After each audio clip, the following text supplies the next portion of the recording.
how and will the revolution, however we want to define that, be funded? And can we dismantle the current systems of power that govern a lot of our operations and our activities and outreach? So, a lot of interesting revolutionary talk at table 2, and I like that. There's a lot of energy there, a lot of questions.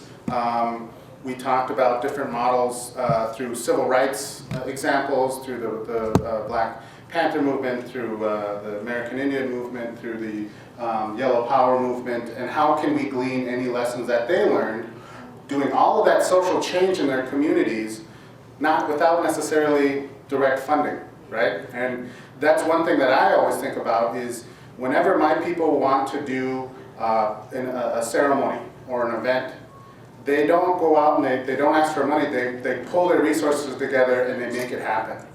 And I think that was a real big, it sparked a lot of conversation.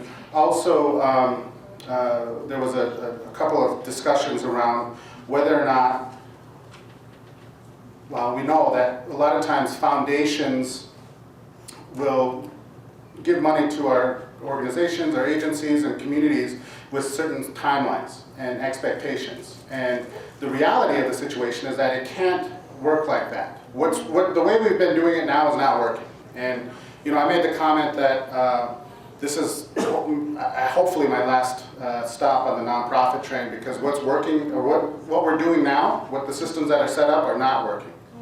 You know, my community is still at the bottom of the barrel of everything. A lot of our people are there in that struggle as well. So talking about how do we collectively join and create collaborations and coalitions that aren't going to be divisive, that we can set our own agendas and push that forward to the foundations and say, this is how you can engage with our community, and this is how you can fund us, and this is how change happens.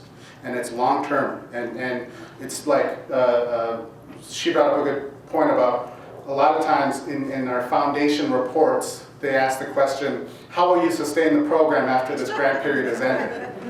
And it's so true that the answer is always, we're going to come right back in 3 years and ask the same damn question and ask for the money again. That's our sustainability plan. So something's not right there, people. And so we need to really figure out how can we change the paradigm that we're operating under now.